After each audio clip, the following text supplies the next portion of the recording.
Subscribe करा आशाची रसोई आणि नवीन video पाहण्यासाठी बेल आयकॉन दाबायला विसरू नका। नमस्कार, आशाच्या रसोईमध्ये आपलं स्वागत आहे। आपण आज झटपट होणारं वरण करणार आहोत कुकरमध्ये। डायरेक्ट फोडणी द्यायची त्याला। त्यासाठी आपण ही तुरीची डाळ निवडून स्वच्छ धुवून भिजत ठेवली होती अर्धा तास। एक वाटी डाळ घेतली मी तुरीची। फोडणीसाठी तेल लागणार आहे आपल्याला। लसूण 10-12 पाकळ्या लसणीच्या घेतल्यात, एक टोमॅटो, कढीपत्त्याची पानं, एक चिमूटभर हिंग घ्यायचे आपल्याला, जिरे मोहरी लागणार आहे, हळद आणि थोडीशी कोथिंबीर लागणार आहे आणि पाणी आपल्याला जेवढं वरण पाहिजे तेवढं पाणी आपण घेणार आहोत। 4 वाट्या किंवा 5 वाट्या तेवढं घ्यायचे पाणी। तर हे पटकन होणारं वरण आहे आणि शिजवून घेऊन नंतर फोडणी द्यायची। त्यापेक्षा असं कुकरमध्ये केलं तर खूप छान होतं आणि शिजतही पटकन। कुकर आपण इकडे गॅसवर ठेवलाय। तेल टाकून घ्यायचे।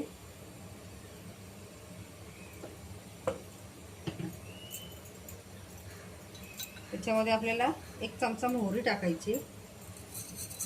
आता मी अख्खं जिरं टाकणार आहे, तर त्याच्या जागेवर तुम्ही जिरा पावडर पण टाकू शकता।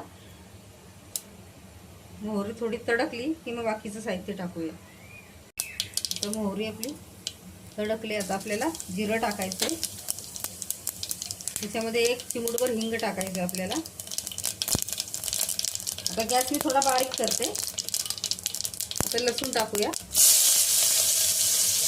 टोमॅटो आणि कढीपत्ता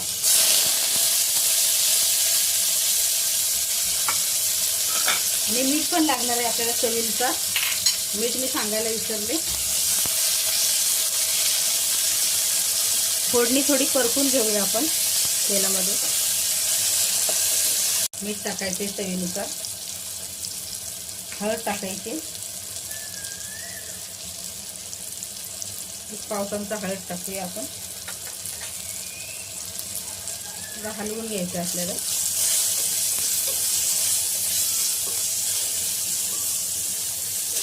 आता आपल्याला ही डाळ टाकायची, स्वच्छ धुवून आपण भिजत ठेवली होती ती।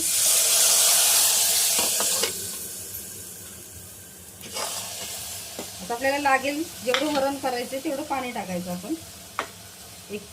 4 वाट्या किंवा 5 वाट्या या हिशोबाने टाकायचं पाणी।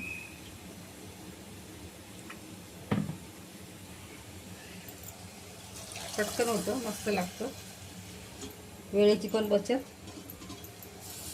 आपण शिजवून घेतो मग फोडणी करतो, त्याच्यामध्ये वेळ खूप जास्त लागतो। तर असं केलं तर पटकन होतं आणि लागतं पण छान। आता हे मी 4 ते 5 वाट्या होईल ह्या हिशोबाने ठेवले, पाणी टाकलेलं आहे। आता आपण कुकरचं झाकण लावून घेऊया। शिटी थोडी वर उचलायची, झाकण थोडं प्रेस करायचं खाली आणि नंतर असं फिरवायचं। आता मध्यम आचेवरती आपल्याला ह्याच्यात 3 शिट्या काढून घ्यायचे आणि मग नंतर कुकर आपल्याला थंड करून घ्यायचं। 3 शिट्या आपण काढून घेतल्या कुकरला, नंतर गॅस बंद केला, कुकर थंड होऊन दिला। आता झाकण काढून बघूया आपण।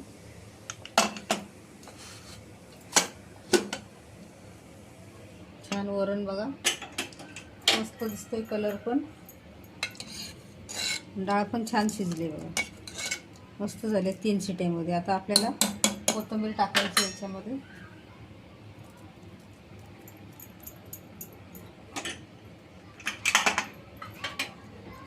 पटकन होतं, जास्त वेळ लागत नाही।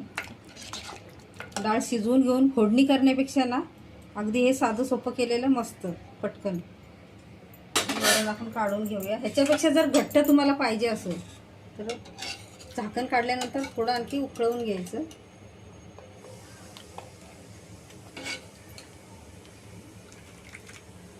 आता आपलं हे झटपट होणारं तुरीच्या डाळीचं कुकरमधलं वरण तयार आहे 3 शिट्यामध्ये।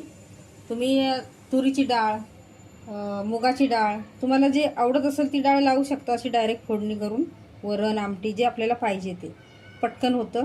आता हे वरण तयार आहे आपलं, भाताबरोबर चपातीबरोबर खायला काहीच हरकत नाही। तर नक्की तुम्ही असं ट्राय करा आणि कसं झालं ते मला नक्की कळवा। व्हिडिओ लाईक शेअर जरूर करा। धन्यवाद।